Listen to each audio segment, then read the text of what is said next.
you see all these guys talking about death row, motherfucker, death row. Death row, motherfucker, death row. 3 years prior, Tupac and Biggie was killed in LA. And we were on the turf in LA during the whole East Coast, West Coast beef between New York and LA and between Death Row and Bad Boy. And M had inherited Dr. Dre's beef by signing with Dre. M was now the prodigy of Dr. Dre. Dre left Death Row. Suge didn't like that. Dre getting back on. Got this white rapper that's ended up being the best rapper in the fucking world. Suge had a problem with it. He was like, you know what? That kid need to be with us over at Death Row. And that's how it began. Suge Knight. The name alone could freeze a room. In the hip-hop world, his reputation wasn't just dangerous, it was legendary. Suge didn't just intimidate people, he controlled them. This man built an empire on raw fear, using power like a weapon and turning every handshake into a threat. Stories about him still sound unreal. People whispered that Suge made grown men cry, that he'd force people to drink urine, that he'd hang folks off balconies just to get them to sign a deal. Whether all of it was true or not, one thing's certain. When Suge Knight walked into a room, even gangsters went quiet. He was the boogeyman of the music industry, and nobody wanted smoke with him. Well, almost nobody, because there was one rapper who didn't flinch, not once. Slim Shady, the white kid from Detroit who turned chaos into art, wasn't scared of Suge or his goons. Eminem didn't care about the myths, the muscle, or the mayhem. He stood his ground every time Suge's name got thrown around. Threats didn't shake him, intimidation didn't faze him, and that's what made people look at him different. See, M wasn't some soft industry act. He came from Detroit, where every day was a fight to survive. He'd already faced worse on 8 Mile than anything a record exec could throw at him. Suge Knight might have been feared coast to coast, but to Eminem, he was just another man trying to play bully. And that fearless Detroit fire was about to be tested in front of the entire world on one of the biggest nights in hip-hop history. Back in '99, Eminem was on fire. His Slim Shady LP had just dropped. My Name Is was taking over every radio station, and suddenly the wild white boy from Detroit was the hottest name in hip-hop. He might have been new to the scene, but he was already shaking the industry like a veteran. His rise was so fast that the Source Awards tapped him to present Best Live Performer to none other than DMX, a major moment for any artist, let alone a rookie. Hello, hello, hello, hello. What up, what up? Yo. One of the most heated debates in hip-hop has always been who has the best live performance. Nah, I thought it was who had the best clothes. Yeah, right. Anyway, these artists sweat through their clothes for your enjoyment. That's why they're the nominees for Best Live Performer of the Year. And I have the envelope. And the Source Award for Best Performance goes to... Who's the winner? Where my dogs at? DMX! But behind the lights, the cheers, and the cameras, something dark was brewing. As M made his way to his seat, he found himself boxed in by Suge Knight's crew, a group of men known for making rappers disappear from events without a trace. The tension was so thick, you could feel it from across the room. So M was walking to his seat, I'm standing up to the side, and M was cut off on his way to his seat, and all these guys in red shirts surrounded him. And I'm looking at M's face, and I'm looking at these guys. I'm like, shit, something ain't right. So I started making my way around to come up the aisle. And next thing I know, you see all these guys talking about death row, motherfucker, death row. Death row, motherfucker, death row. So by this time, I cut in. I step in front of M. I push the guys back. I'm like, yo, what the fuck going on here, man? He said, death row, motherfucker. This death row about. This death row life. I was like, death row, what does it got to do with him? He said, hey, man, Suge sent him a message. I was like, oh, shit.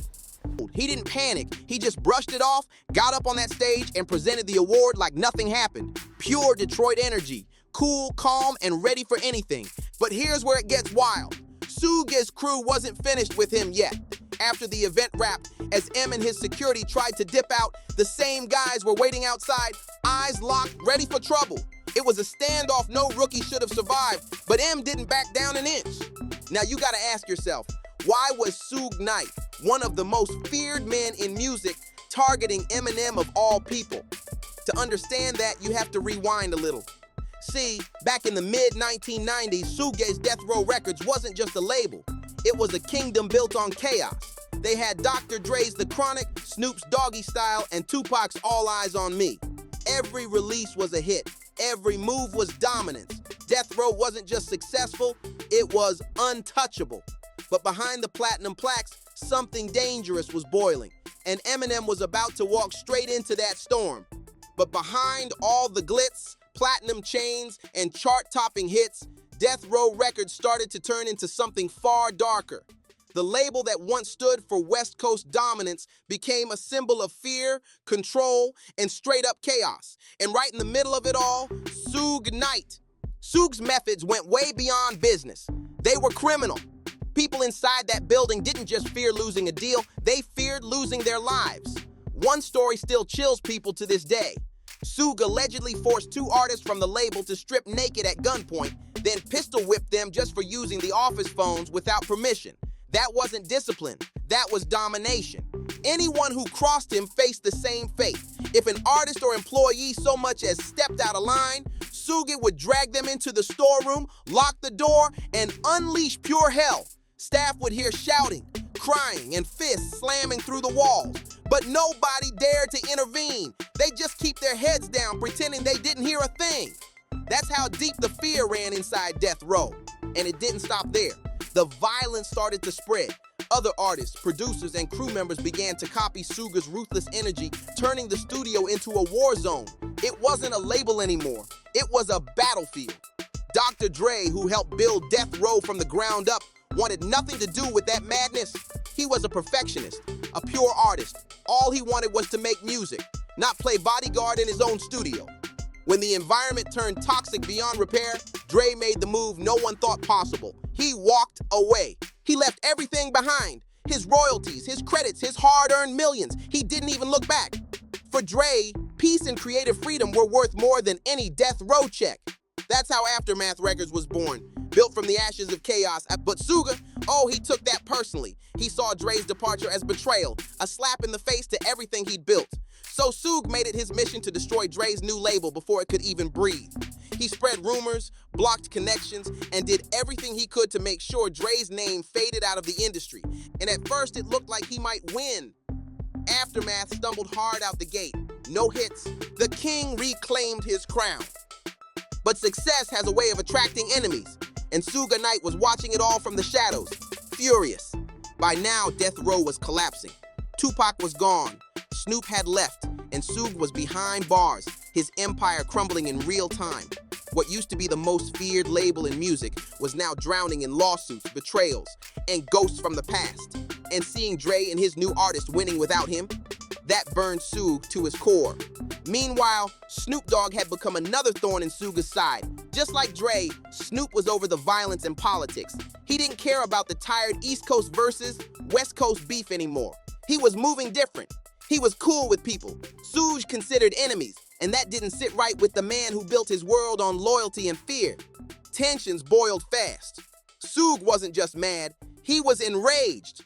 Reports from the time claim he even went as far as threatening to kill Snoop for turning his back on Death Row. That's how far things had spiraled. And with Eminem now rising through Dre's camp, Suge's paranoia only grew stronger. To him, this wasn't just business. It was personal. You could hear it in Snoop's voice back then. He was done. The tension, the fear, the constant chaos. It had become too much. He didn't want to be looking over his shoulder every day, wondering if Suge's people were coming for him next. So Snoop made the move nobody thought he'd dare. He walked away from Death Row completely, cut ties. No more loyalty, no more fear, no more pretending everything was cool. And just like that, the Death Row era was officially over. The empire Suge Knight had built with iron fists and intimidation was collapsing piece by piece. Tupac gone, Dre gone, now Snoop gone, the entire foundation crumbled, and Suge was left surrounded by empty offices and fading power. Meanwhile, over at Aftermath, Dre and Eminem were thriving. The hits kept coming. Chart toppers, Grammys, global domination. Their chemistry was untouchable. Their sound was fresh, and they were redefining hip-hop right before everyone's eyes. The Grammy goes to... Whoa! Mr. Controversy, Eminem! Yeah. But success doesn't just inspire admiration, it breeds resentment.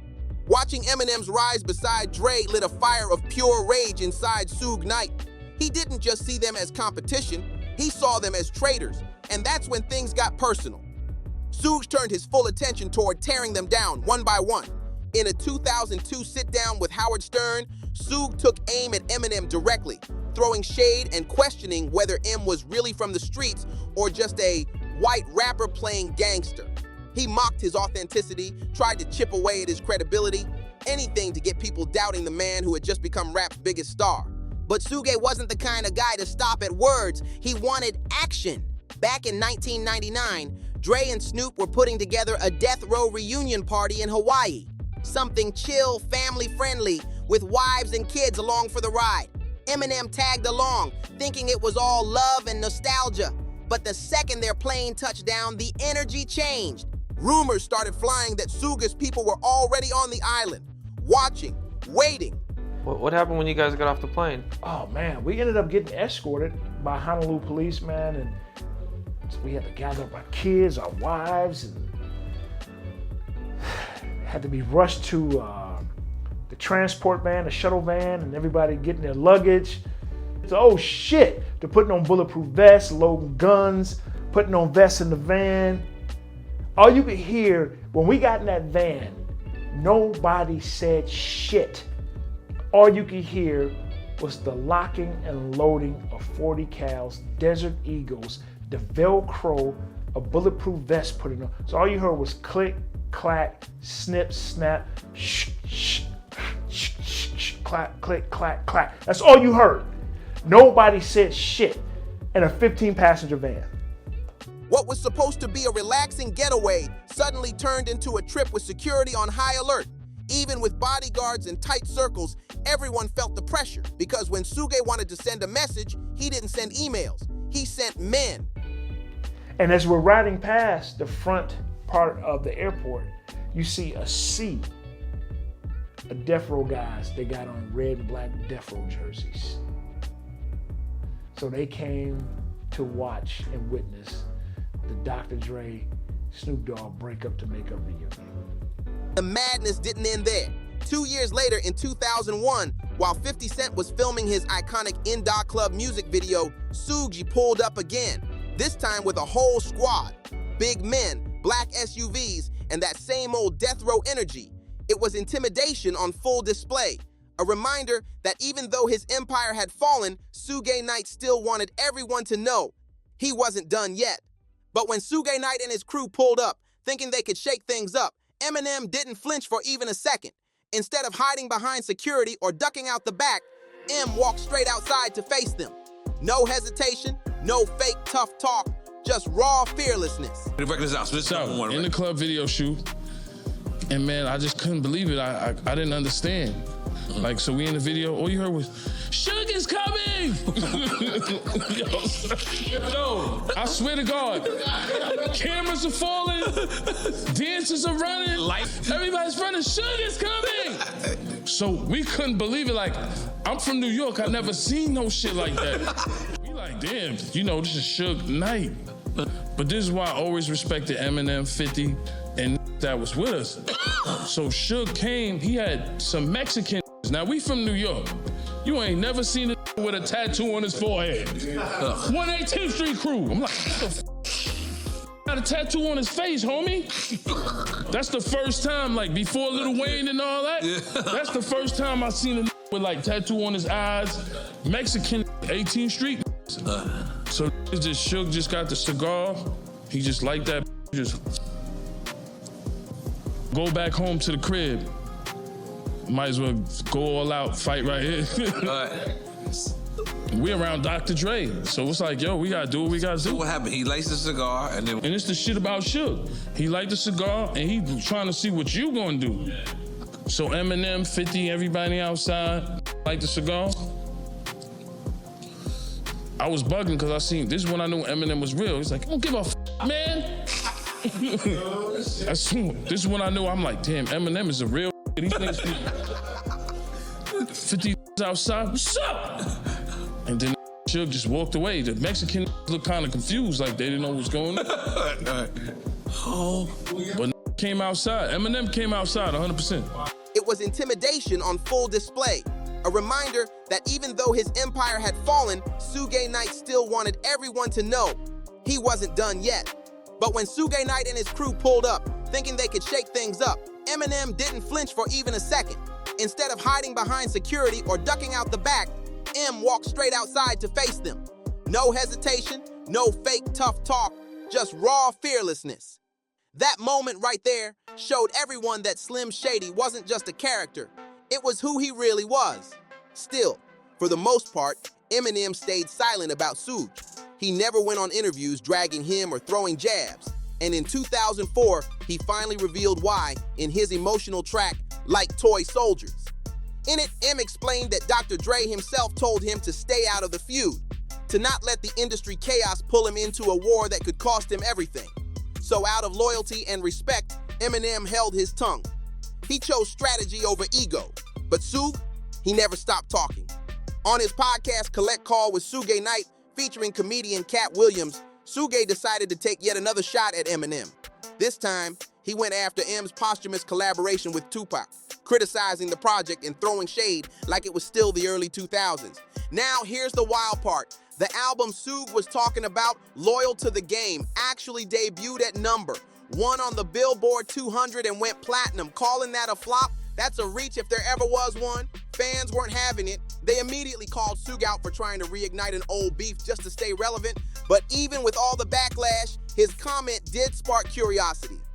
Was there any truth in what he said?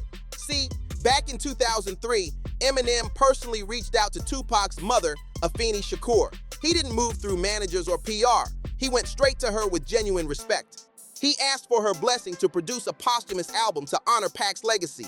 She agreed, trusting M's intentions. The result? Loyal to the Game released in 2004. The album sold big, but not everyone loved it. While it was a commercial success, reviews were split down the middle. Hardcore Tupac fans said it didn't sound like the raw, gritty West Coast energy they grew up with. They felt the production, heavy on modern, polished beats, made Pac sound out of place. To them, it felt more like an Eminem album featuring Tupac rather than a true Tupac release. Still, M never fired back publicly at Suge. No interviews, no tweets, nothing. He stayed silent, or at least that's what everyone thought. Because just a few days into 2025, something crazy happened. An unreleased Eminem diss track from the mid-2000s leaked online. The song, titled Smack You, spread across the internet like wildfire. And once fans hit play, jaws dropped. It was ruthless. The lyrics were pure venom. No holding back, no filters, just the raw, slim, shady energy that made him untouchable in the first place. The track was so aggressive that fans instantly started debating whether releasing it back then might have been too dangerous. Some said it would have painted a massive target on Eminem's back, especially with Suge still roaming free at the time. Others believe it would have shut Suge down for good, proving that Eminem wasn't just a lyrical monster. He was fearless enough to go toe-to-toe with one of the most feared men in hip-hop history. And now, with that unreleased track resurfacing, one thing's clear. Even after all these years, Eminem and Suge Knight's tension never truly died. It's the kind of beef that still sends chills through hip-hop circles. Because when two legends like that collide, the echoes never fade. People are already calling the leaked track one of the hardest diss records ever made. And honestly, they're not wrong. The unreleased Eminem track went for blood. From the very first bar, M was swinging like he had nothing to lose. He started by unloading on Ja Rule, clowning his height, mocking his image, and even throwing jabs about his parenting. Brutal lines that had fans gasping, but then Slim Shady turned his aim toward the real target, Suge Knight himself, and that's where the whole internet lost it. In the song, Eminem didn't hold back. He called Suge out by name, accusing him of being behind the deaths of Tupac and Biggie, the two most legendary losses in hip-hop history. The fact that M was even willing to record that line at a time when Suge was still running the streets shows how wild his courage really was. Think about it. This wasn't just another rap beef. Suge Knight was the most feared man in the industry, and yet Eminem was ready to face him head-on, lyrically, publicly, fearlessly. That's not just rap bravado, that's real conviction. He didn't care about the danger, the politics, or the threats. All he cared about was speaking his truth and protecting his people. And that's why this track hit different. It wasn't just a diss, it was a declaration. Eminem proved once again that he's not scared of anyone. Not then, not now, not ever. If you thought this story was wild, wait till you see what went down between Dr. Dre and Suge Knight. That feud took things to a whole new level. Subscribe right now and don't miss the next deep dive. It's one you'll never forget.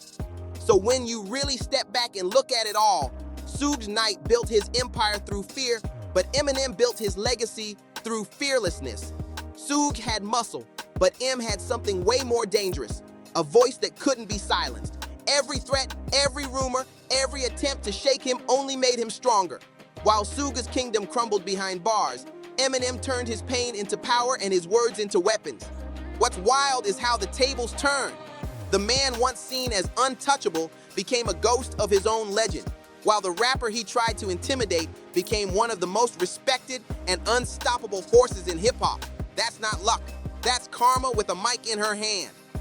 Eminem didn't just survive the Suge Knight era, he outlasted it. He proved that real power doesn't come from threats or fear. It comes from truth. It comes from standing your ground even when the whole world wants you to fold. And when that leaked track resurfaced in 2025, it was like a full circle moment, a reminder that Slim Shady never ran, never bowed down, and never backed off from anyone. This story isn't just about a beef, it's about courage, survival, and the kind of respect you can't fake. Suge may have run the streets, but Eminem, he conquered the culture. And that's why hip-hop still talks about him like a living legend. Because when others feared the giant, he faced it and walked away victorious. Now, if you thought this saga was wild, wait till you see the next one. The real truth behind the war between Dr. Dre and Suge Knight. It gets darker, deeper, and way more personal. Hit that subscribe button and stay locked in with BarzBuzz, where hip-hop history never stays buried. If this saga had you shook, wait till you see what's next. You already know what it is. BarzBuzz got the real, raw, and unfiltered breakdowns. So don't forget to like, subscribe, drop a comment, and share this with someone who needs to catch up.